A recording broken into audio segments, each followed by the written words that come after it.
It's time to catch the buzz. Narito na mga showbiz balita natin namin sa inyo this Friday morning.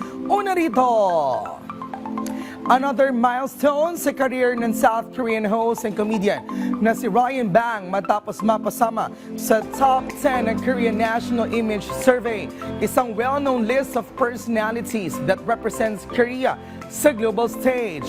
Kwento ni Ryan, hindi raw niya inasahan ang balitang ito. Sa katunayan, nalaman na lamang niya ang good news matapos tumawag ang kanyang mga magulang para sabihin sa kanya ang balita. Sobrang surprised at thankful daw siya, lalo na sa top 10 na ito, kasama niyang ilan sa pinaka-influential na Korean personalities sa buong mundo.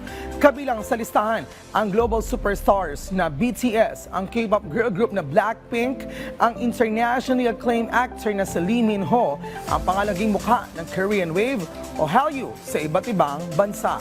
Sa kanyang mensahe, nagpasalamat si Ryan sa lahat ng patuloy na sumusuporta sa kanya, lalo na sa mga Pilipinong matagal nang tinanggap at minahal siya.